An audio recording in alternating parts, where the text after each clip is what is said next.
to another edition of Ask Michael Eline. This is where I teach people the law in an unorthodox manner by using examples that we see in the news, case law briefs, but it's all about exposing the Leviathan and its instrumentalities and taking back your rights. Know the law and mean to keep it well. Come here to learn from an expert to know your right. Make sure to like and subscribe.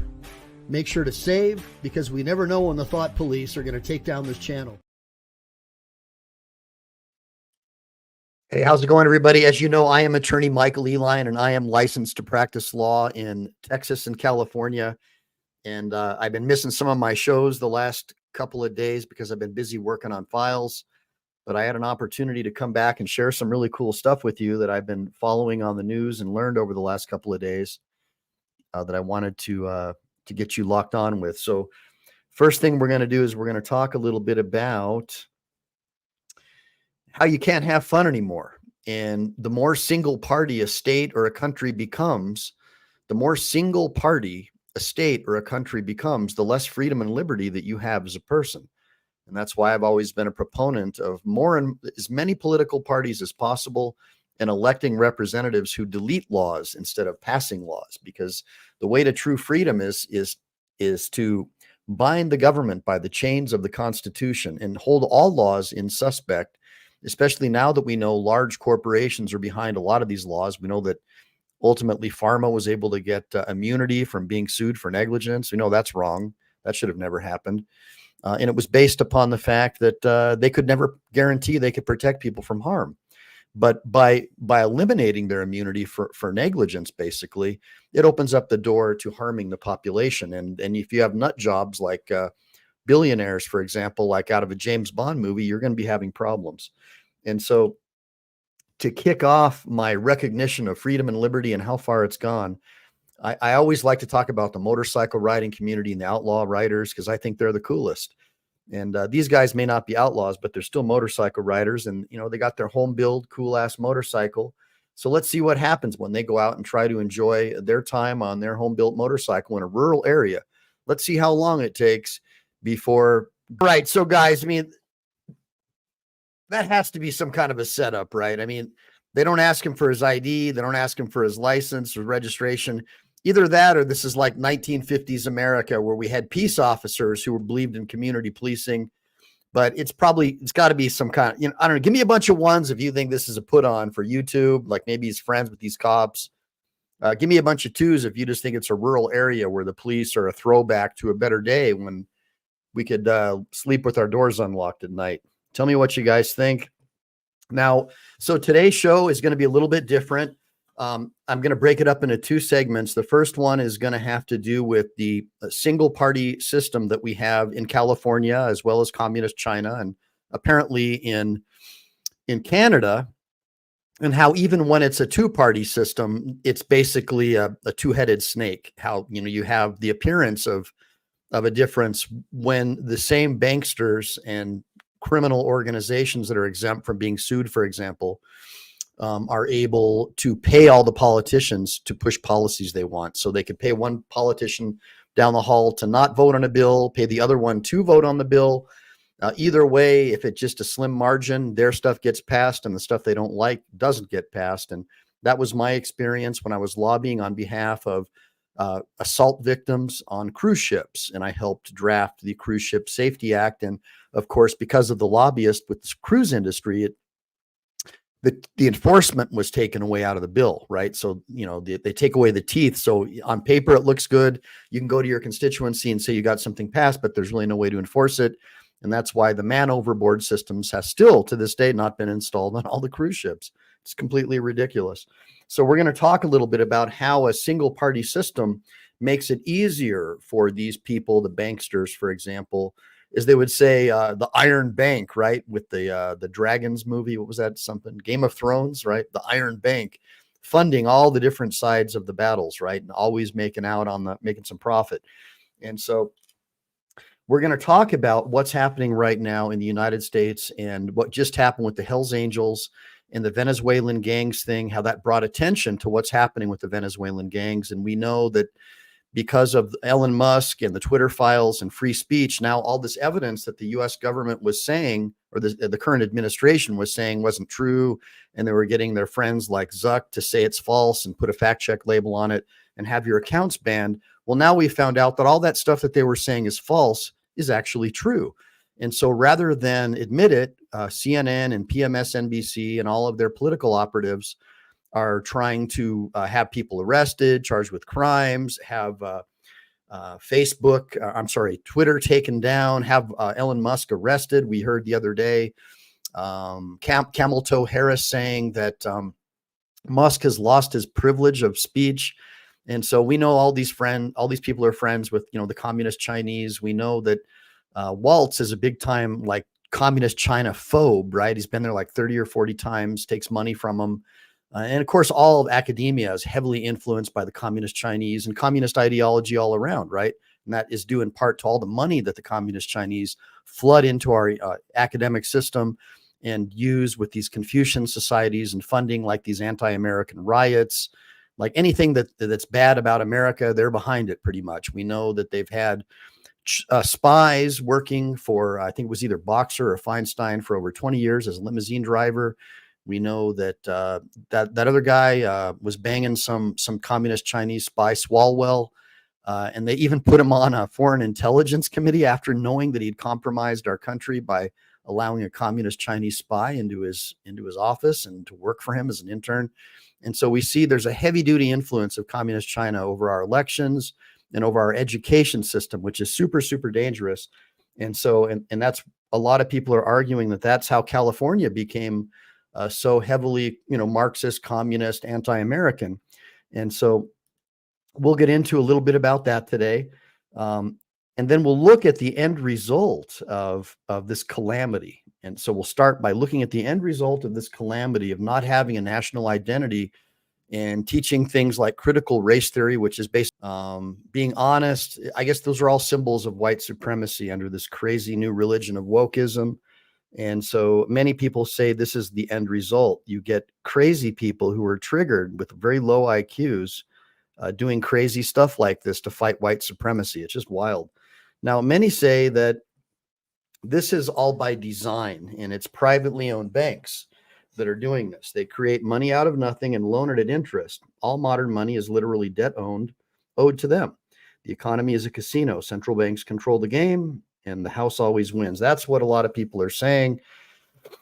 And they don't like it that Elon Musk has now opened up the floodgates of free speech. And so now we see the owner of Telegram, who was talking trash on the French president, and his husband ended up getting, I guess, arrested in either France or Italy when he landed. And anybody who believes in free speech is being threatened. We have the far left in California in particular threatening Elon Musk and anyone who has a narrative that's different than state-run narrative. Like they've decided that public school kids have to be taught that anybody who has a different opinion than Nancy Pelosi about January 6th is a conspiracy theorist, and you're not allowed to talk about it. So January 6th, if you say anything about it that might hint at government involvement or Nancy Pelosi orchestrating that with her leftist friends at Antifa, you're not allowed to talk about that, and you'll immediately have to be silenced in California public schools. And so this is the problem. Or for example, if you talked about the Hunter Biden laptop and Gavin Newsom decided that that was Russian disinformation, that would immediately be barred in public schools. And so what helps facilitate that? Well, what helps facilitate that is a single party system where all of your decisions get rubber stamped and you can do no wrong. And this is why the Nazis needed a single party system in World War II. And then once you have your single party system, you can set up like your own version of the Hitler Youth. In this case, you can have the Safety Act in public schools where deviant people who just got teaching credentials at maybe UCLA or USC now get a job as a teacher, and they want to groom your kids into thinking that they're a different gender or sex than they were born with. In California, if the parents disagree with that under the Safety Act, their children can be taken away from them by Child Protective Services because it's deemed hateful. And that violates free speech, and it violates the child's ability to come out. And so now these public school teachers get to decide if your kindergartner identifies as someone else. They get to decide what pronouns get to be used. and it can be kept a secret from you. So that's an example of a single party state where your corporate friends, these people at BlackRock or Larry Fink, basically whatever they say gets rubber stamped, and then their money goes to help you get elected into politics. At least that's what a lot of people say. Now, there are some evidence that might support this. For example, Henry Kissinger was quoted when he was speaking to the World Health Organization in 2009. And he said, once the herd accepts mandatory vaccinations, it's game over. They will accept anything, forcible blood or organ donation for the greater good. We can genetically modify children and sterilize them for the greater good. Control sheep minds and you control the herd. Vaccine makers stand to make billions, and many of you in this room are investors. It's a big win. We thin out the herd, and the herd pays us for extermination services. Now, I don't know if that is a direct quote or not, so that is, for now, until somebody can provide me with evidence that that's a factual statement, I'll just say that there is other evidence to show that Kissinger was a big-time eugenics guy, and he definitely supported thinning out the herd. And it really was never about global warming, but they needed a pretextual reason to thin out the herd, which is that human beings themselves are the enemy of the planet. No, the real reason is that we have a fractional reserve type banking system where they print money out of thin air. And now we have BRICS coming online, which competes with US currency, and we're $75 trillion in debt. There's no way that any of the people will ever be able to pay back this debt. So basically those loans now have to be somehow paid back. Well, how do you pay it back? Well, the only real way you can pay it back is with land, maybe farms, for example. Notice how China's buying up all of our farms. I mean, just think about it.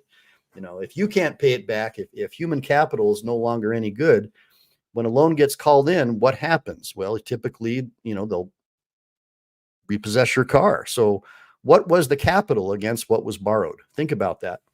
So let's get into it a little bit more, guys. And so this is the problem. This is what we're facing is sorry, Jeff.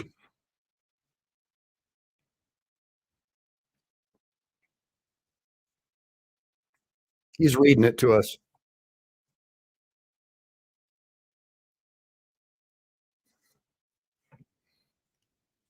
Now, we were told by the Biden administration just last year that this was all just a conspiracy theory, that Venezuela wasn't emptying out their prisons. Don't believe anything they say. And yet here they are. And of course, people like me knew that they were lying because I have friends down in Venezuela, and we knew that they had been emptying their prisons. And we know that the Biden administration has been using your tax dollars to pay non-governmental organizations to help them come here, to put them on planes in the middle of the night or help them join caravans, get them free phones.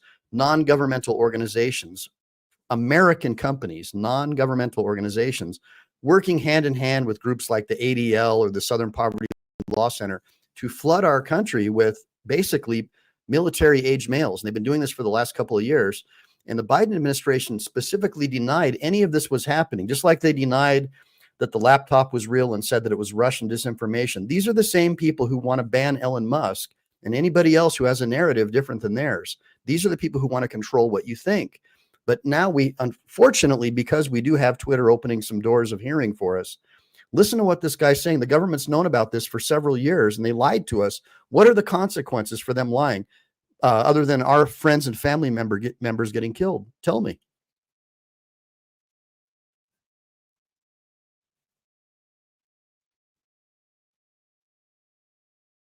Yeah, so the government creates a problem by flooding our country with illegal alien military-aged males, right? And a lot of them were just released from prison, and they've known about this for years. So what's the solution? The government created a crisis, right? In this case, the left created the crisis. And now they've flooded New York with freaking National Guardsmen. And one dude looks like he's Air Force based on his uniform on the right there. But either way, the police state, that's the end result. When you don't enforce the laws, you don't enforce your borders and keep your people safe. Now you can have a pretextual reason, a Cloward-Piven strategy, right?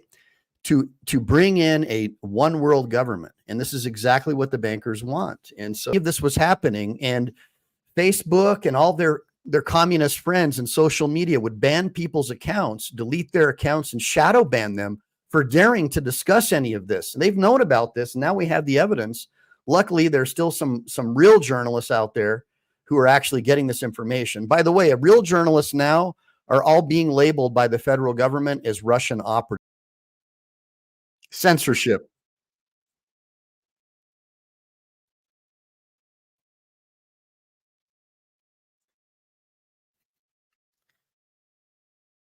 If they wanted to protect law enforcement and the American people, the Biden-Harris administration would have never opened our southern borders. They would have kept Donald Trump's, you know, a wait in place, sanctuary in place order. That everything was fine. They'd stayed in place, and then they could stand in line and get their hearing and then come in. But sending 20, 30 million illegal aliens into the country, well, clearly there's something wrong with that, especially when most of them are military-age males. They're clearly not refugees. They're getting free phones, free hotels, free food, free money. And most of the hearings are going to take at least 5 to 7 years that they get to stay here for free. And many of them are criminals and causing great sound, guys. So Jeff's saying he's got no sound. So let's do a sound check really quick, guys. No sound, no citations. Very strange. So right now it sounds like you guys, can you hear me talking at least? You got sound with me. Testing, 1, 2, 3. Let's check it out. Okay, so you've only got sound from me and you don't have sound from the show. All right, let me try to remove it really quick and come right back to it. And then we'll go with add to stage. All right, tell me if you guys can hear the sound now.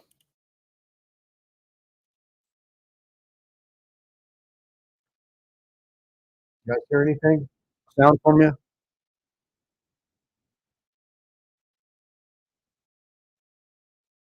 So guys, it looks like we're having a little bit of a problem with the video. At least you guys can hear me. I don't know what the heck is going on. Let's try it with a YouTube video just to see if you can hear one of these bad chickens. Tell me if you can hear.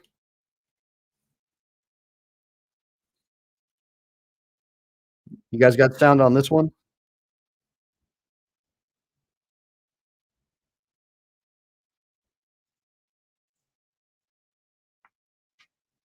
Give me some ones if you can hear this guy talking. Wow, that really, really sucks because I had a really, really cool show lined up for today. Let me really quick, guys.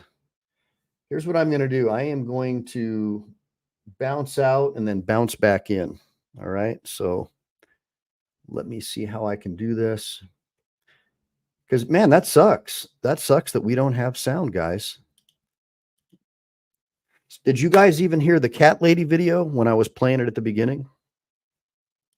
Tell me if you guys can hear the cat lady video right now. All right. Oh, well, guys, that sucks. Let me just stop sharing really quick, and I'm going to knock out of this bad chicken and I'll try to come back. So just guys, try to stand by and wait for me and I'll be right back. I'll be back.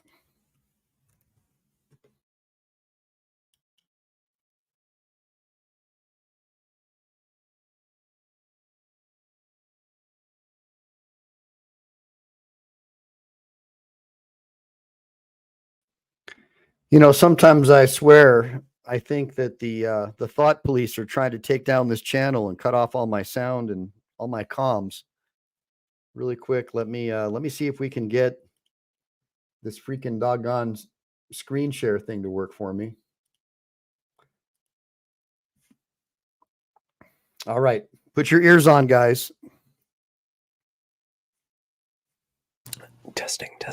Hello, this is Benjamin, and this is take 3. I found a video. I just did. Do I got comms now? Can you hear him talking? Cavalcade of free speech debate. Well, I guess it's not a debate, but soapboxing that I've been participating in over the last few days. It was posted. This little video that I'm going to show you was posted by NT, which is a Twitter account that seems to be. Guys, I'm so sorry. I don't have any idea how long we didn't have comms. So I was wondering, like, there's like 3 people in the freaking chat, so you probably aren't hearing anything. So do I need to, how far do I need to go back? Did you guys hear any of the videos before Rockefeller? Well, I'll assume that you didn't hear any of this stuff by O'Keefe. So let's go back and listen to O'Keefe until I hear somebody say otherwise. Leaked U.S. Army CUI documents reveal warning of criminal Venezuelan organization Tren de Aragua expanding from the threat beginning. across Holy crap. New York All City. right. The documents. Gosh, what an embarrassment. All right. All right. Here we go. Well, at the very beginning, we have a young girl, and I lost some of the links from the very, very beginning, but we have a young girl clearly influenced by whatever she learned in public school to hate white people, and the way she's going to get back at him is to eat a cat. What did you do? Why'd you kill the cat? Smile for me. Smile over to you. Go like this. Did you eat that cat?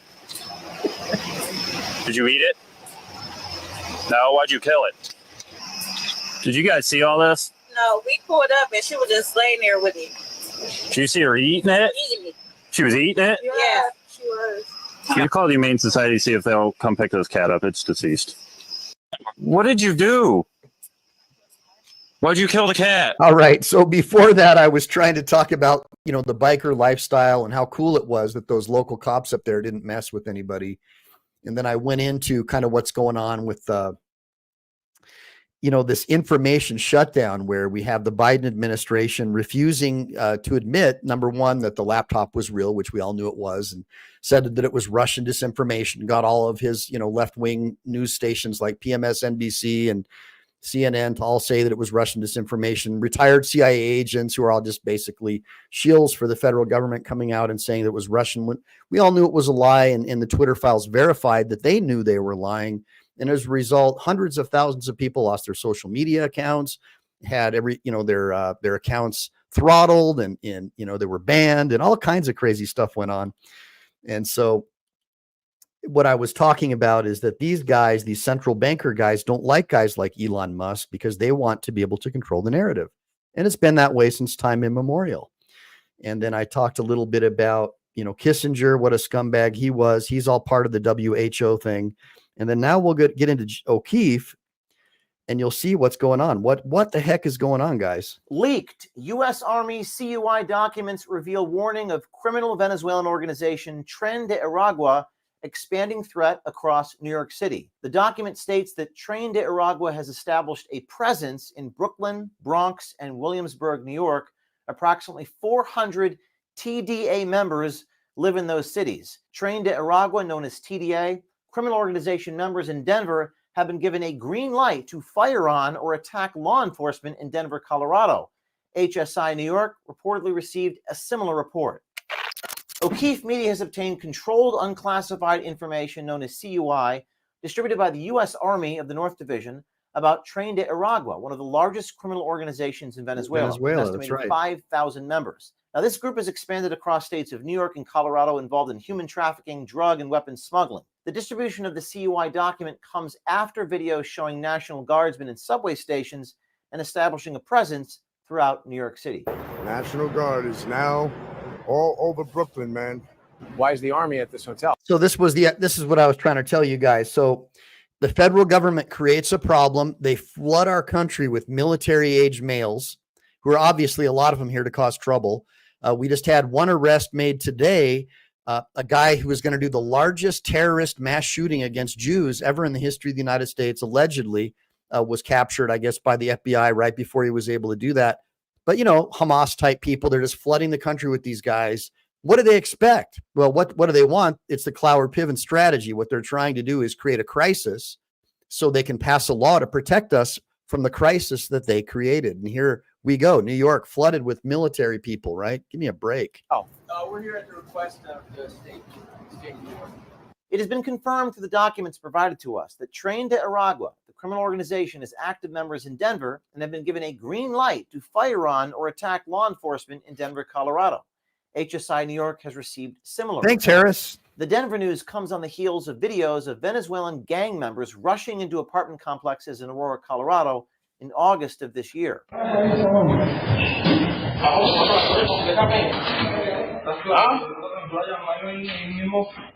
The document states that the Tren de Aragua members are 57 miles from West Point. West Point. West Point is the nation's first established military academy located in the... So we know that these guys are like in league with communist China, right? The communist Chinese are bankrolling Venezuela.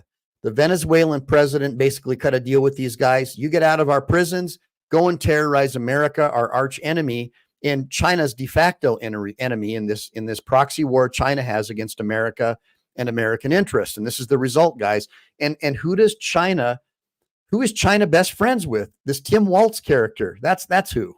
West Point, New York. CUI stands for Controlled Unclassified Information, which is information that the government or other entities possess or create that is defined as sensitive. CUI is not classified, but it does require safeguarding and dissemination controls. The document states, quote, "This information is an anti-terrorism, force protection, and law enforcement action officer's tool and should be used for situational awareness only. This information may not be released to the media." The TDA's expansion amidst the Venezuelan refugee crisis has led to violent incidents, including recent attacks on military. So this is information that's not classified, but when they had a total lockdown on social media, you would have never found out about this. You would have instantly been banned from Facebook, instantly banned from Instagram or any of their other Marxist Silicon Valley organizations that, with the revolving door employment scheme with the FBI, CIA going back and forth through the Biden administration. You would have never even known about this. We know that this administration lied to us over a year ago saying all this was a lie. It's all a conspiracy theory. Venezuela's not emptying out their prisons. We just found out from this document that they knew the whole time and we were lied to. Do you really think that the federal government or any politician should ever have any say about anything when it comes to do with information or its truth or falsity? Because I certainly don't. I think that I'm smart enough to figure out what's wrong or right without having some scumbag politician prevent me from knowing about this information. Installations. For the sake of protection of military installations and personnel, the document states, quote, "Coordinated efforts between local, state, federal law enforcement, and the military are crucial. We've reached out to the Army for comment. We await their response. We will put their comment in the thread below. This is a developing story. Stay tuned." Well, pretty wild, guys. Hey, at least I got some sound. So these are the guys who started it all. But actually, it was started originally under the English kings. But these guys basically were his noblemen and his banksters. And here we are again.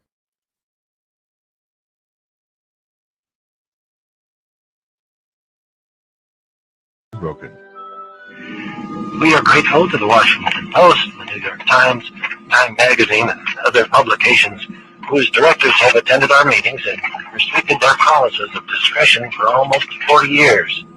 It would have been impossible for us to develop our plan for the world if we had been subject to the bright lights of publicity. But the world is now more sophisticated and prepared to march toward a world government. It reveals that these men aim to create a world system of financial control in private hands, able to dominate the political system of each country and the economy of the world as a whole. In short, they seek total and quiet control of the entire world. And the CFR is their most visible conduit for carrying out that agenda. Right. Praised his. So that was the Council on Foreign Relations, which is now sort of morphed into the WHO. And we know that the Catholic Church, has had a history of good and bad popes. Many people believe that the current pope is like a pedo and Lucifer incarnate. And for whatever reason, they have this huge bank and huge banking interests, and they don't want to lose that, especially as the world becomes more secular humanist. Rather than doubling down on their faith, the religious faith that the Bible teaches, the new pope is embracing this secular humanist World Economic Forum version. And here he is right now giving a little bit of attention to the people who help fund all this stuff.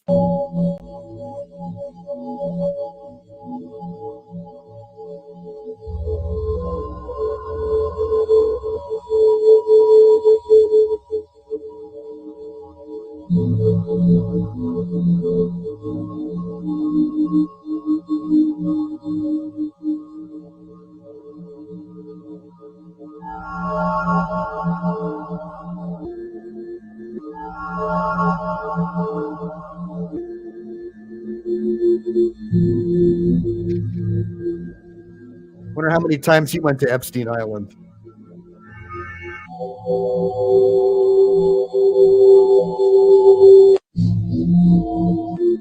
It does sound like a horror movie, doesn't it?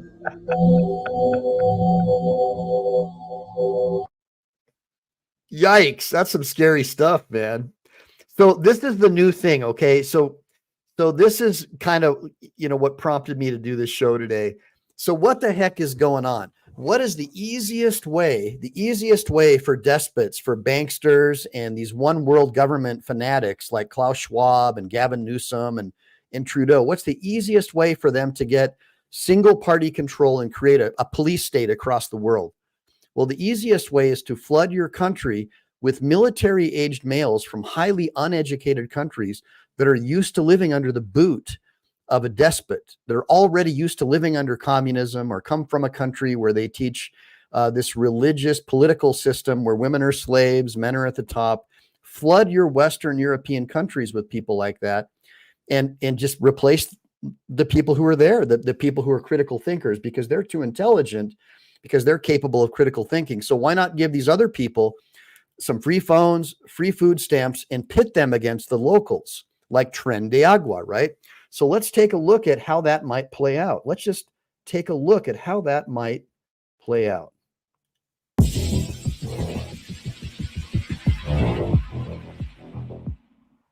It is being reported that the Venezuelan gang Tren de Aragua began taking control of apartment buildings in Aurora, Colorado last November. While mainstream media and government ignore it, local news is covering it. So now your investigator, Brian Moss, has obtained a confidential report into one of those apartment complexes, and that report says a Venezuelan gang began taking it over in 2023. This is the 9-page report. It was put together by a Denver law firm.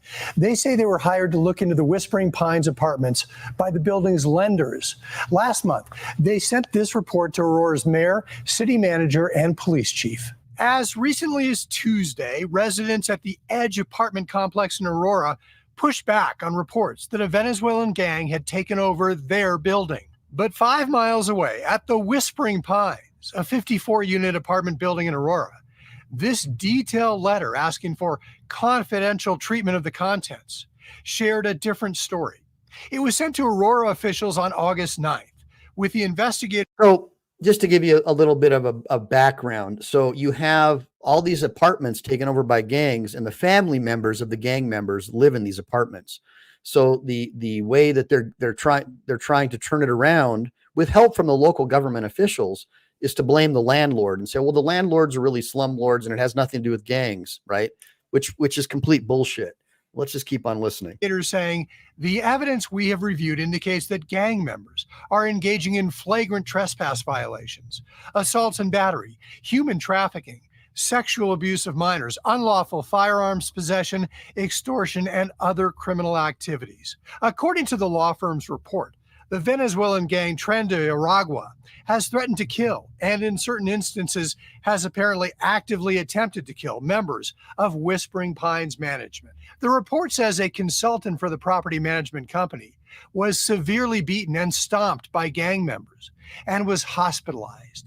The alleged incident recorded by building cameras with screenshots attached. It's wild to the to letter. me.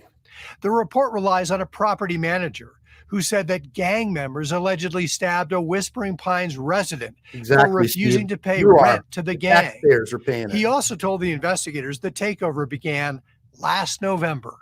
The report recounts that this summer, the gang approached the property manager and told him they would help him out in exchange for half of all the rent that he collected. The law firm that wrote the report called that an organized crime tactic. The gang members then allegedly took over vacant apartments. Now, guys, make sure to double tap the screen too, please. That's how you can like the videos in vertical mode. Look, it's a Saturday. We barely got anybody in the stream. Help me get some people because this is a super important show, guys.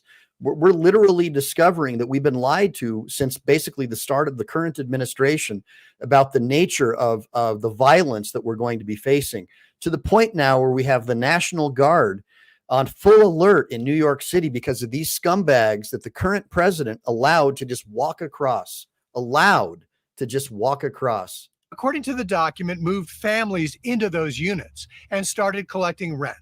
The law firm says this is a picture of gang members breaking into a vacant apartment so they could move a Venezuelan family in and then collect rent. This is our business plan, one gang member told a housekeeper. If he, the property manager, doesn't like it, we'll fill him with bullets. Thanks, Jeff. There are reports of this Venezuelan gang in Colorado, Illinois, and Texas. And according to a recent Dr. Phil interview with retired special agent with U.S. Immigration, Victor Avila, this is all being done by design. Venezuela, by the way, has the lowest murder rate ever right now. What does that I wonder tell you? why.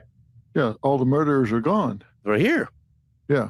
So is it true that they're emptying prisons? I mean, is this not Cuba all over again? This is not a hearsay. Now, if you would have said this a year ago on Facebook or Instagram or any of the Democrat-run social media platforms, you would have immediately had your account banned, shadow banned, or completely shut down. This is not a joke, guys. You've got an administration literally flooding our country with people who are trying to hurt us. And then anybody who talks about it or discusses it, he was having his friend over at Zuckbook shut you down. What if your livelihood was making YouTube videos about government accountability, and you discussed that, and all of a sudden you were shut down or shadow banned? How do you think you might feel? There was a memo by DHS last year admitting that, in fact, they knew that Venezuela's government was emptying their prison and rehabilitation centers or drug centers, releasing them on purpose. On purpose. Because they knew with instructions to make, if you were going to get out, you're going to make your way to the U.S. That is not, we're not making that up. That's true. It was what happened. It was reported on, and DHS admitted that was happening. And in fact, it has. El Tren de Aragua is heavily present in our country now.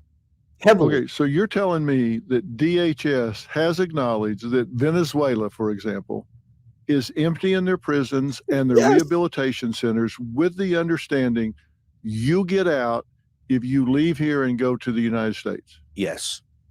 And DHS has, in writing, said, "What's up, BZ? We know that's happening. We know they're coming here. We're processing them in and have no idea where they are." No idea where they are. How many people are we talking about? Millions. And just Venezuela alone. Reporting for InfoWars, this is Greg Reese. Kind of get what's going on, you know, it's happening. It's happening.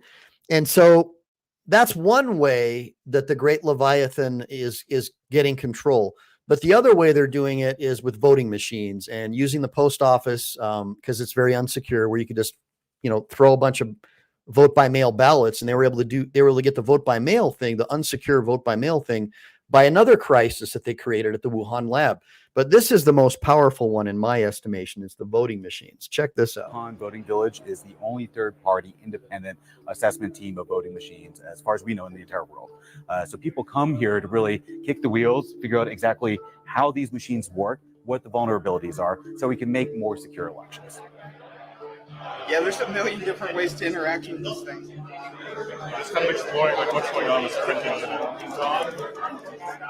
This is the ActiVote TSX. It's used in 18 different states, 8 of which are swing states.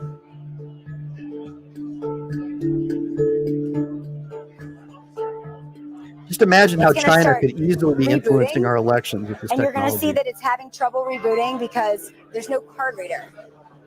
And now you have full admin access on this machine. So you can disrupt the election, you can disrupt people's confidence in the election. When you think about admin access, you can think about like keys to the castle. When you have admin access, you own the machine. You can get it to do what you want it to do. So you can imagine that being very nefarious. US elections are so complex that we humans cannot do a manual count. We are dishonest and we are error prone. So we have to use machines while we know that the machines are hackable. So now the question is, we use the machine and now we verify the results by doing a risk limiting audit. And this is where you know that the machine didn't cheat. But you cannot trust machine as a paper ballot. Yeah, you can't. And you've got them admitting it. And then ultimately, when you have voting machines deciding your elections, this is what most people think you're going to end up with.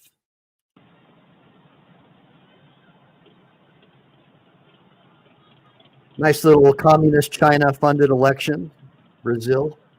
First thing that they wanted to do was take away private firearms ownership, and the next thing they wanted to do was shut down X, Twitter, or have him thrown in jail, try to arrest his employees.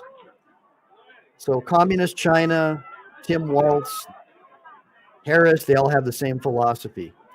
If you disagree with them, if they don't like what you have to say, you have to be silenced, you have to be shut down, you have no right to be heard.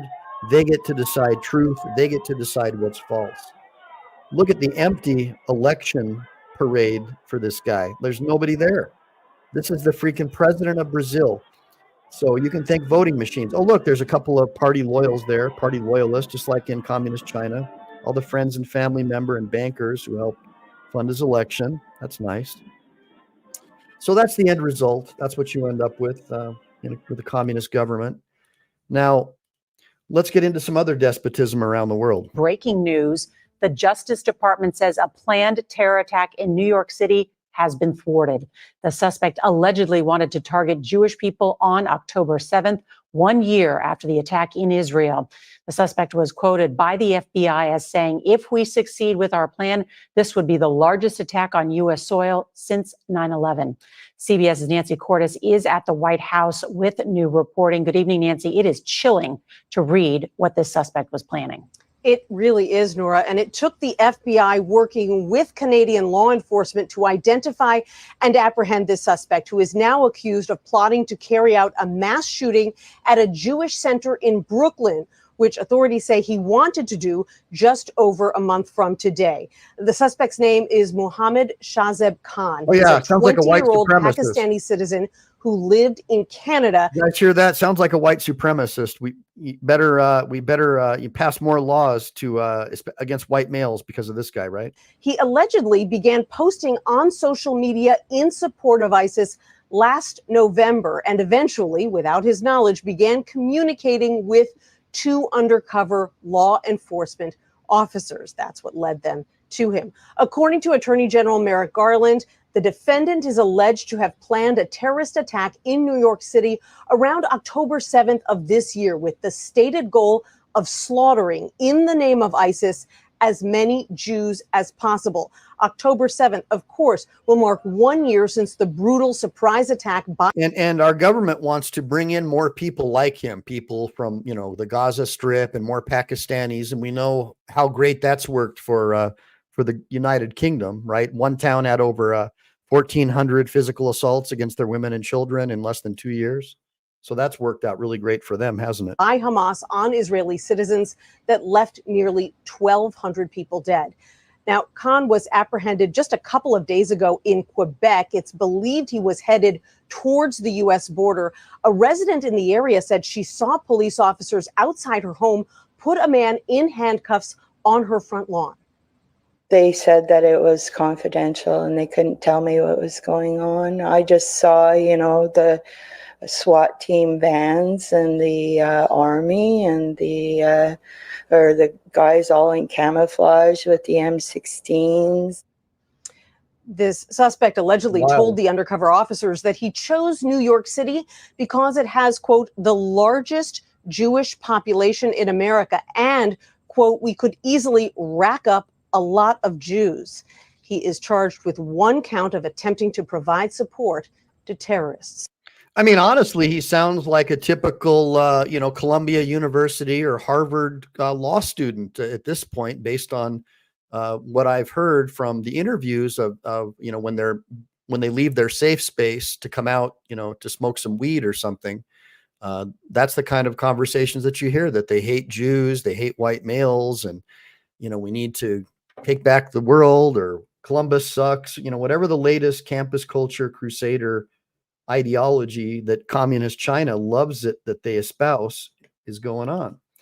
Now, the good news is because of guys like Elon Musk and an open platform where you don't immediately get banned like you used to, thanks to Zuck, you still get some cool stuff now like this. Get the fuck out of here! Get the fuck out of here!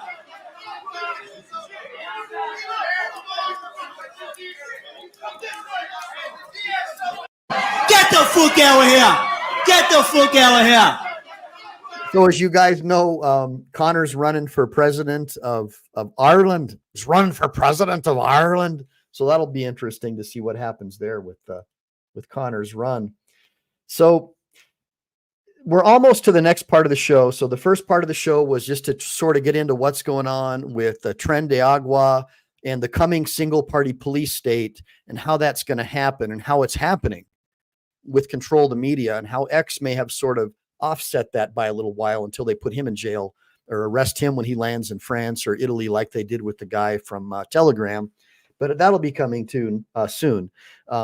So we'll be done with this one in a second, and then we'll get into the American common law history of the B.A.R, where the B.A.R comes from, what it means. And no, it's not some British accredited registry or whatever that the sovereigns like to talk about. That's a myth. And we'll get into the history of that. We'll talk a little bit more about that in a minute. But let's just go ahead and keep on watching. I'm on a roll. What can I say? Now, children are exposed to education if their parents are wise and healthy, i.e. if their parents are wise men and wise women, children get educated. If they're not, they get indoctrinated. There's a big difference. Our education system teaches people what to think, not how to think. If you study the history of our education system, Ken Wilber goes into this quite deeply if you want a resource.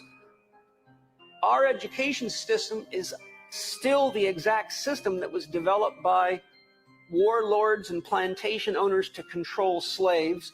It was developed specifically to keep the kids busy so they could get more works out of the slaves, more hours out of them, and to train the children not to be creative, not to think for themselves, and to follow orders.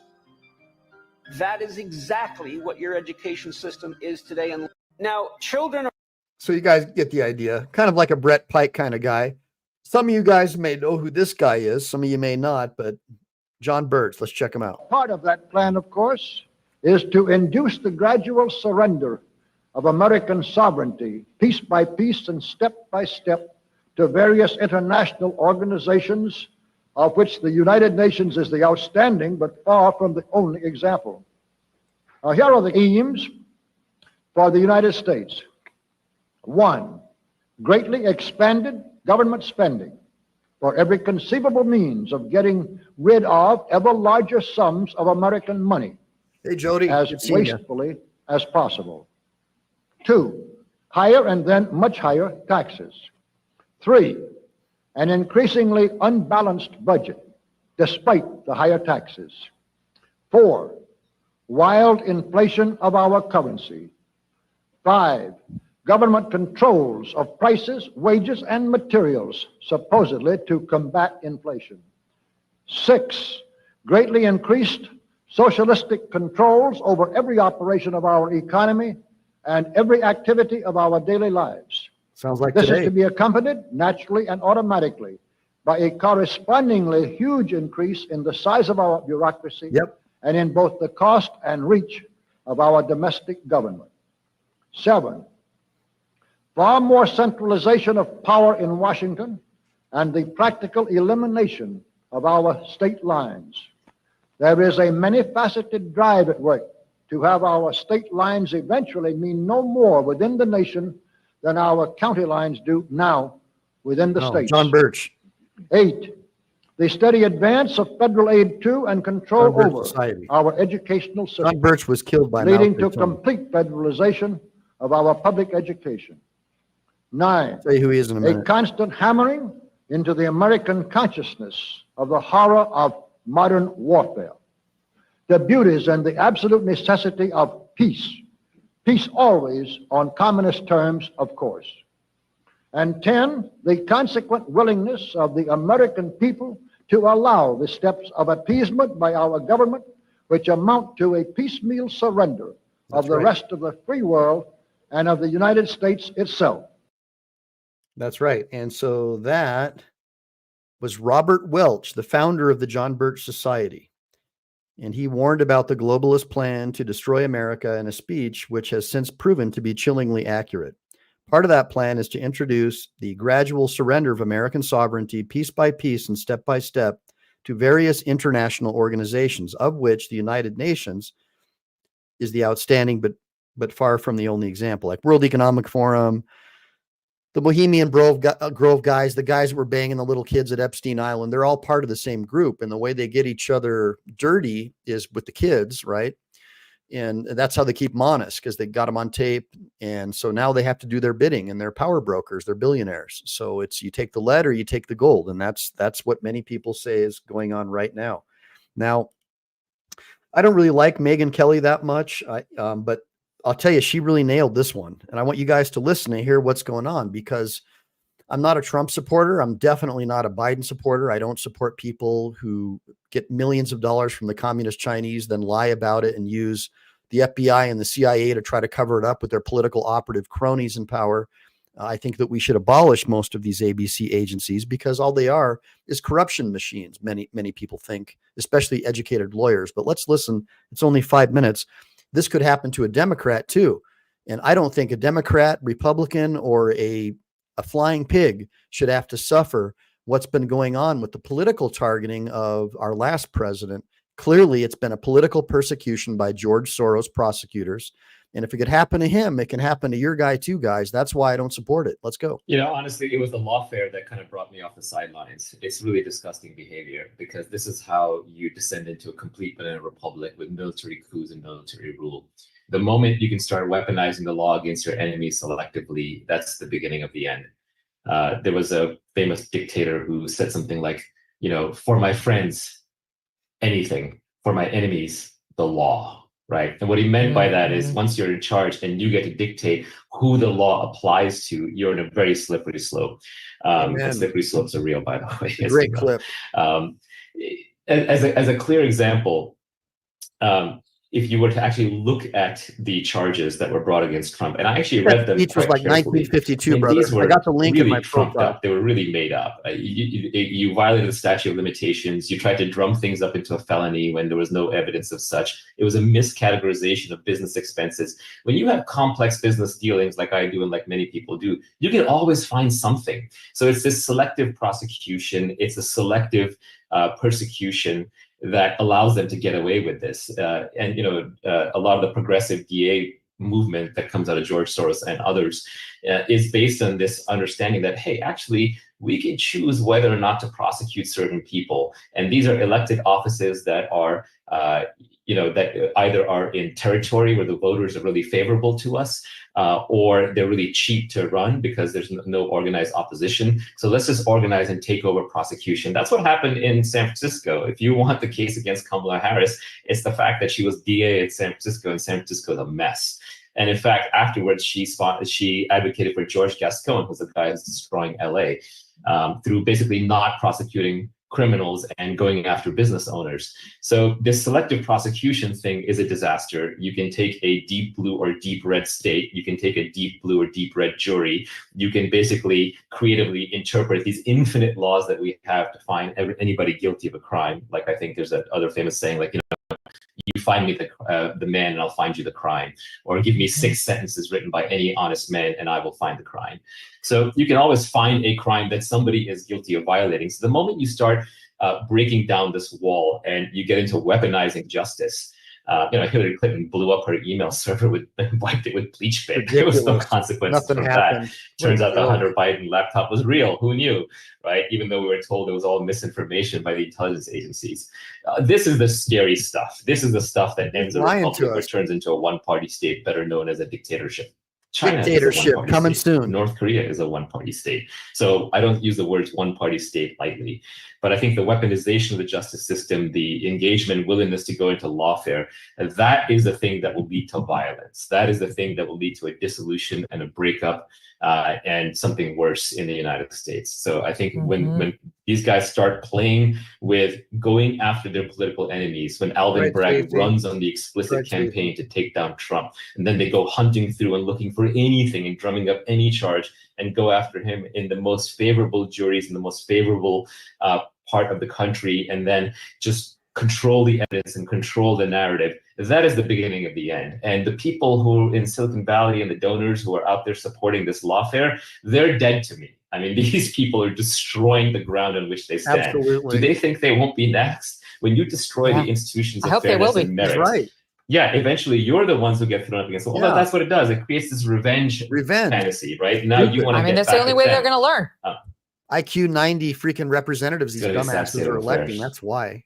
Your Straight outta quotes reminded me Compton, right into of Congress. this guy we Idiots. know who's, we believe is somewhat of a connected guy. And he has this saying, which I think could be Kamala Harris's campaign slogan, depending on who she's talking to. I'll do anything for you and anything to you. It's very scary. Yeah, it's monster behavior, right? It's like the ends justify the means for these people. It's like, well, this is the thing about religions, and Marxism is a religious movement. Absolutely. And so Alvin Bragg, I don't think is coordinated necessarily by the DOJ, although there's a little bit of evidence of that. But I think it's much more that just when you take a religion and you spread it and you get these fervent adherents, these true believers. And, like I said, like when I was young, I was growing up under the Christian right, and now I'm growing up against the Marxist left, but they have their own religions.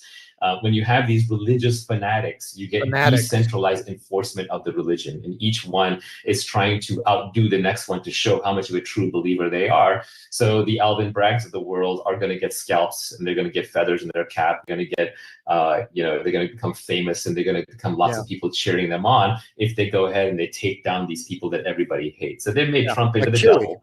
And it's hilarious because, before he ran for office, he was just a businessman and a Democrat. Who they all curry favor with. Right. The guy was a Democrat. So here's the message that sends me. Journalists back then, they talked about things like Gary Webb. I'm going to uncover how the CIA has been smuggling drugs, even if it will get me suicided. Modern journalists are like, oh my God, that will be offensive. Better fact check it. And then they have their billionaire dude over at Zuckbook with all of his partisan, far hardcore woke fact checkers trying to find any little thing they can in your story to somehow twist it so they can say it's false or something about it's false or misconstruable so they can ban your account. That's what the whole game is to ban people from being able to get the message out. You'll notice today, guys, I've got like 20 people in the stream. Why do you think that is? It's because I'm talking about stuff that the algorithm doesn't want most people to know. If I was talking about cop watching, defunding the police, whatever, I would have, 150, 160,000 views. So we know that the AI and the algorithm is trained to shut people down who try to bring up what these big billion-dollar, basically fifth columns of the administrative agencies are. That's all it is. That's why this show is not getting the views today, guys, guaranteed. So let's get into it now. Let's get into what we have to expect from Gavin Newsom, because we know that him and Trudeau worship this kind of a government. This is what's coming under a single party state like what we have in California. Let's check it out, guys. Look at the future under George Orwell, 1984. Testing. Hello, this is Benjamin, and this is take 3. I found a video that fits right into this cavalcade of free speech debate. Well, I guess it's not a debate, but soapboxing that I've been participating in over the last few days. It was posted, this little video that I'm going to show you was posted by NT, which is a Twitter account that seems to be anti-Chinese communist, and they are all about freedom. Their bio reads, "Freedom is not free." They posted this video of a Chinese man, apparently, being interrogated by the Chinese police. And I am going to read the subtitles because they're very, very chunky at this point. I don't know how many times this thing has been reposted. Check it out, guys. What's your name? China-style torture. Why do you know why you are here? I know. I'm sorry. Sorry for what? I drank a bit too much and spoke nonsense. What do you do for a living? Nothing particular. I attend to my dad at home. So he is sick. Then why do you complain about police on QQ and WeChat? WeChat is a private message forum. When? Yesterday? Yesterday at what time? Last night, around 9. On WeChat? Yes. In a group chat? It's about someone riding a motorcycle. And then there was a picture, so I just commented. How many people in the group? 75? What's your screen name? When chasing Luhua. When chasing Luhua? Mm-hmm. Why do you talk about the traffic police online? About their confiscating motorcycles. What's wrong with the police confiscating motorcycles? Nothing wrong with that. So why did you badmouth the police? I drank too much. Look at that getup, man. That's your excuse? That's crazy the way they've got him drank too restrained. much? Why did you badmouth the police? Like something Do you out of the hate X-Men. police? No. So why did you badmouth the police? I drank too much. What's your intention? Nothing at all. So you were just making a joke in the group chat? Yes, I was telling a joke, nothing more. I know I am wrong.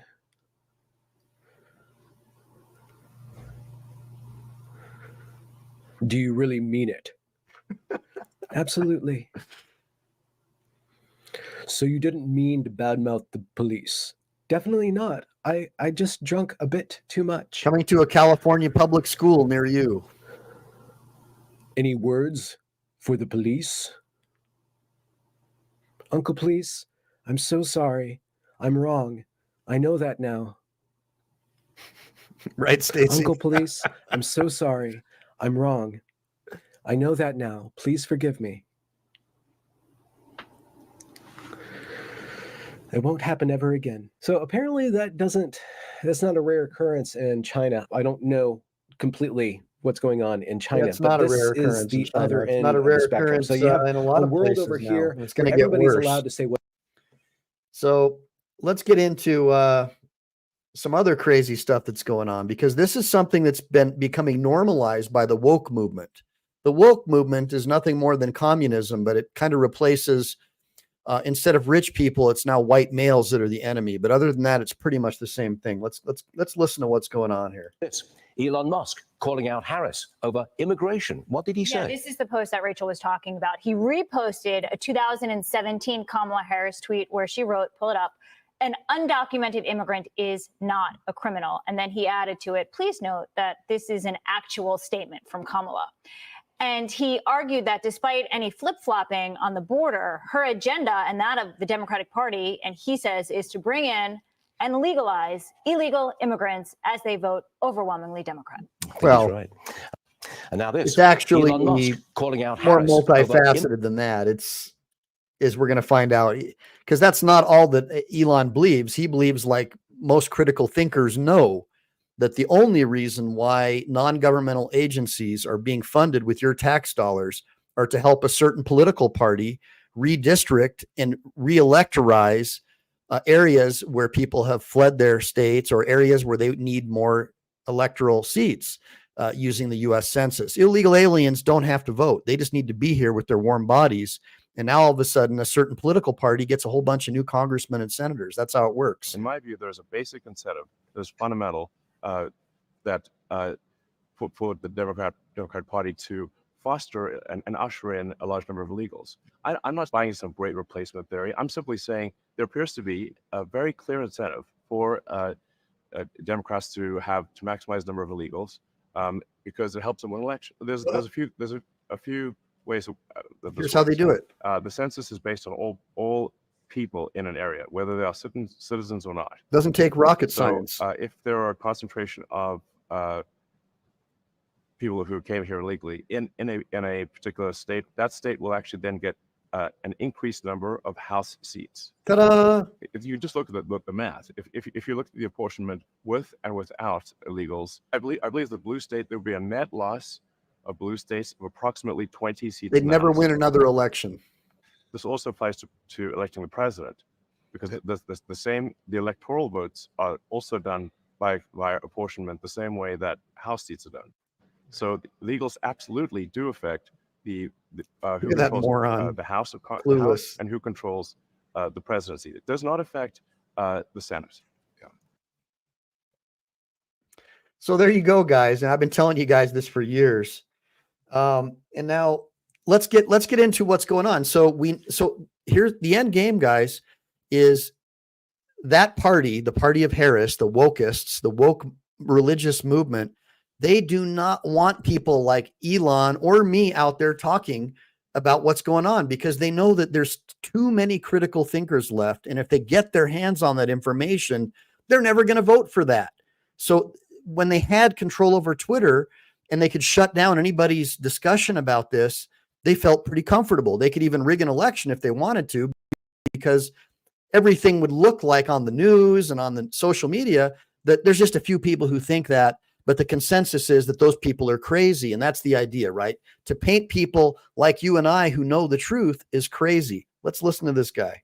Arrested a pregnant woman in front of her family for a post on social media during the COVID lockdowns. At 3 o'clock this afternoon, 4 detectives storm into a home. Now, you're under arrest in relation to incitement. Incitement? A young mother, still in her pajamas, is cuffed. What on earth? Excuse me, what on earth? Slapped with a search warrant in front of her partner and young children. I had an ultrasound in an hour. Yeah, she's pregnant. But Ballarat detectives were determined to question Zoe Bueller after the 28-year-old allegedly created this Freedom Day Facebook event, asking her friends to remember the 5th of September. I wasn't breaking any laws by doing that. You are breaking law. That's why I'm arresting you in relation to incitement. How can you arrest her? In front of my 2 children. Can't you just say to her, take the post down? Sorry, Like, Chad. come on. I don't know what's going on, buddy. This is ridiculous. That's right. Any device in this house we're taking. This is Well, ridiculous. you're not taking my phone. Well, I'm taking any device, mate. any That's my device. phone. It's nothing to do with her. It's my phone. Disgusting and infuriating stuff. It still makes my blood boil 4 years later to think that this happened in the country I used to believe was the freest and fairest place on earth. The former prison Zoe colony? had to live No. for 2 years with They the don't have threat a real of jail constitution. time hanging over her head, while the incompetents in the Victorian criminal justice system bumbled around trying to work out what they were going to do and fumbled their way to letting her have her day in court. The process is the punishment in Australia's wonky legal system, it seems. Zoe Bueller's worst outcome was possible jail time. Instead, she no longer has a case to answer. Victoria Police ending a 2-year prosecution on a charge of incitement. I think a strong message I have is that I definitely have no regrets. I'm glad I stood up for people. Yeah, 2 years of her life destroyed,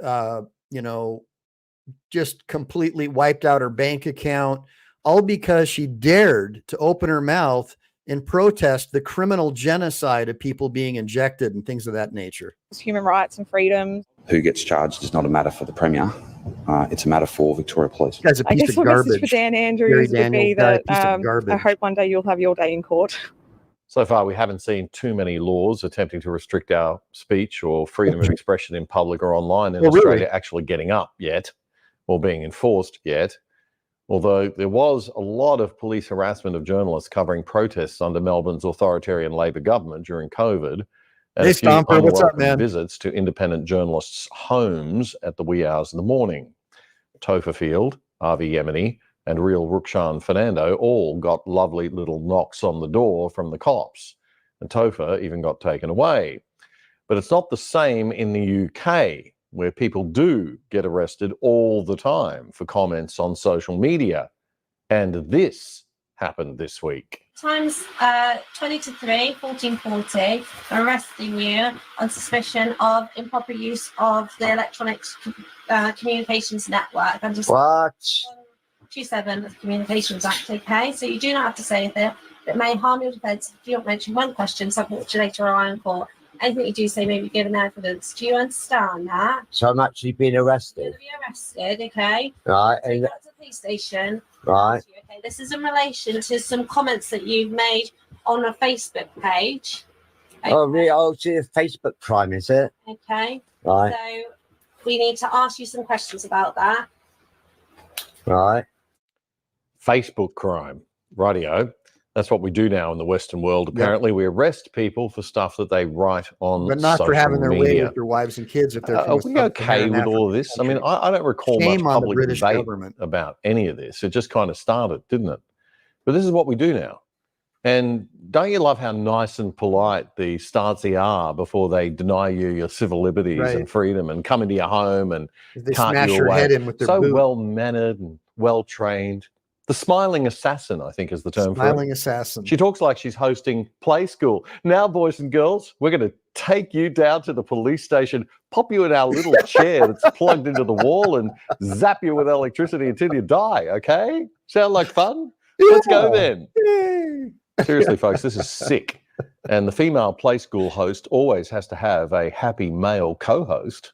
That's right. Anyone who's been arrested, 489. we can search them under Section 32 of the Basic Evidence Act. Right. That's for dangerous items. Bend over and let me search up in your cavity there, Yeah, sir. no, sorry, mate. I get a little nervous when a guy starts telling me he wants to search me while putting rubber gloves on. That's not going to be happening, I'm afraid, no matter how smiley or friendly you might appear to be. That's right, mate. You said I was going to be arrested under some what information, but I'm going to be arrested for posting on Facebook. Comments that are offensive, obscene, and people have made a complaint about that, and it's Can you tell me what this comment was?